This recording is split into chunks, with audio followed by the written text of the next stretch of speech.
Jalen Williams is the king of the fourth. Despite being in just his second season, JDub is one of the clutchest players in the league for an Oklahoma City Thunder team that is competing for an NBA championship. He's the second best player on OKC and has played a massive role in their early playoff success, sweeping the New Orleans Pelicans and getting to an early lead against the Dallas Mavericks. Unprecedented success from a player this young, but just how good is Williams right now, and could he reach All-NBA status for OKC? He has been a star in the playoffs. Yes, he's an actual star. JDub has averaged 20.6 points, 6.8 boards, and 5.0 assists, with these stats coming before Game 2, and is doing it on 50.6% from the field and 39.1% from 3. He's one of just two players with those stats, the other being Anthony Edwards. OKC's 5-0 so far with a sweep of New Orleans, but that is just a short sample span. How has he been over the regular season? Jalen Williams finished 4th in most improved voting in just his second year, an award that is heavily against second-year players doing well, and this is after a rookie year where he finished 2nd in voting, taking home 75 of the 100 second place votes in Rookie of the Year, behind Paolo Banchero, who did admittedly have one of the best rookie years in recent memory, but was very quiet about it. And this has not been an easy path, with his position completely changing, going from 80% of his minutes at a guard spot last year to 83% at the 4 this season, including even getting some minutes at center, even though he has not played a much different role, not extremely different really. In the regular season, Williams averaged 19.1 points, 4.5 assists, and 4.0 rebounds this year, alongside 1.1 steals. He was one of just 18 total players to average those numbers, and one of just 10 to do it with 70 or more games played. Of those 10 players, he was one of 5 to not make an All-Star game, with which how stacked the Western Conference is did kind of make sense, but he did improve throughout the season, something I'll talk more about later. He's also one of the youngest players to accomplish that feat, but also did it in the least amount of minutes, just 31 a game. Expand his normal numbers to per 36, and JDub is averaging 21.9 points, 5.2 assists, and 4.6 rebounds. But before I get into the rest of the video, please subscribe. It would help a lot. The channel is really not doing well right now. I'm trying to hit 1,000 soon, so please leave a subscription. But back to the video. Now, he's one of just 3 future All-Stars on this Thunder roster, alongside current All-Star Shea and soon-to-be Chet Holmgren, as this core is stacked, leading to the Thunder's most wins in a season since 2014 in the Kevin Durant, Russell Westbrook era. That was a decade ago, but now a team that was just expected to fight for a playoff spot is the 1st seed, the first time OKC got it since 2013. This was while competing with the reigning champion Denver Nuggets, who was the heavy favorite going into the playoffs to make it out of the Western Conference. Though of course Minnesota is giving them the business right now, up 2-0. The Thunder are breaking historical standards right now, as they are just the 2nd youngest team in the league, only behind the 22-win Spurs. Despite that, they are the youngest team to win a playoff series, as they have an average age of 25 years old, but their rotation hovers around 22.5 to 23. But Jalen Williams thrives in the clutch. That shouldn't happen. He's just in his 2nd year in the league and already has a good clutch player around him, the main ball handler Shai Gilgeous-Alexander. But nobody can stop Williams. He can get to his spots and score at ease, especially off the jumper, but can also drive. As an elite driver, I'll talk more about that later. But that really makes him so deadly in the final few minutes of a close game. By the way, Shai really is better than most think in the clutch. He scored 112 total points, 7th most, and shot 58.1% from the field, by far the best among players in the top 20 of total clutch points. He also has a 19 assists to 6 turnover ratio, which is very impressive with a defense that gets much better in the clutch, but somehow Williams is even more efficient. Now, he does sit 27th in clutch points with 82, but shoots 68.3% from the field. The next player is 68% or more,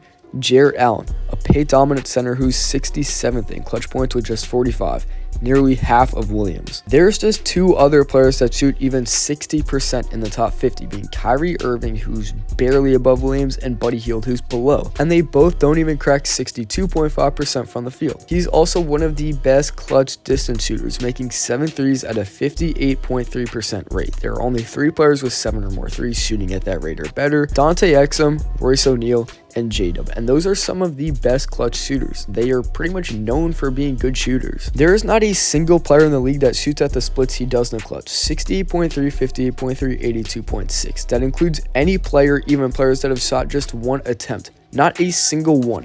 That is extremely impressive. You are talking about most stats have guys that have 1 or 2 games played that just sit at the top because they made a few shots. Jalen Williams is still better than them, and he has over 40 field goal attempts in the clutch. That shouldn't be possible, especially for just a second-year player. Him, Shai, and Chet all being that efficient and good clutch players have led OKC to be one of the best clutch teams. They have the 5th best clutch record at a 63.2% win rate or 24-14 record. OKC has the 2nd best clutch field goal percentage at 52.5%. One of just 2 teams to shoot north of 49%, and their 36.1% is the 5th best clutch 3-point percentage, leading them to a plus 1.2 net rating. Just like fellow star Shai, who sits first in points in this metric, Williams thrives off drives. Among players with 10 or more games, JDub sits 26th among points per game, but the 23rd most total points, above players like Kyrie Irving, Trae Young, and Brandon Ingram. Some of the best players in the league, especially offensively, but he shoots 53.4% from the field on drives, one of just 10 players to shoot that good while scoring 540 points. The other 9 players,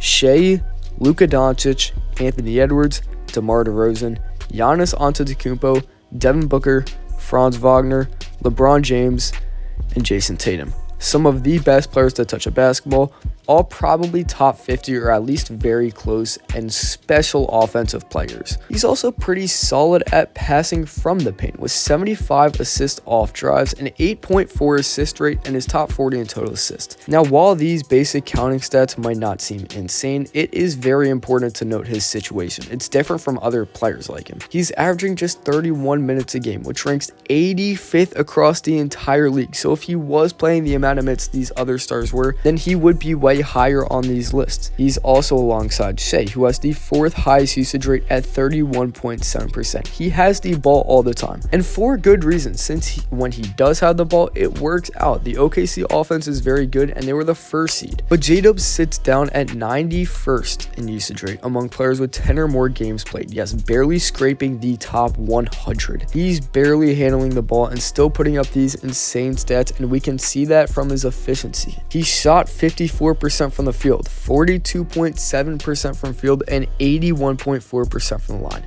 54, 42.7, 81.4. He's the only qualified player to hit that. JDub is one of the best players in the league. He's probably top 30, but the smaller amount of minutes and usage covers him from the stardom, and some fans of how good he really is. He should be more known. If you give Williams more usage like what a normal star would get, then of course he would have some of those crazy stats, but it's working out. It's not like it's bad for the team. Of course, OKC 1st seed, 5-0 in the playoffs right now, and he's still amazing in his secondary and sometimes tertiary role, as Chet also demands the ball at times while he's a very good player, and Giddey is arguably more of a ball handler than JDub. But that is just how good the chemistry is. OKC has the best team chemistry in the league, a team that is all very young and they seamlessly fit and play great team basketball. OKC had the 7th least turnovers in the league. The interviews with Nick Gallo after the game says it. And throughout the year, JDub has also gotten much better. In October and November, he averaged 17.3 points, 4.1 rebounds, 3.8 assists on 50.8% from the field, and 33.3% from 3. In December, got up to 18.8 points, 3.7, 4.2 on 52.8% from the field. January, 19.9, 4.3, 5.4 on 57.2%. February, his best month, 22.3, 4.3, 5.3 on 56.6%. In March, April, he finally slid down a bit with 18.5 points and 52.8% from the field, but he continually got better throughout the year. He's just a second-year player and just turned 23. The Thunder have one of the brightest futures in the league, and JDub is right there and will be an All-NBA player soon.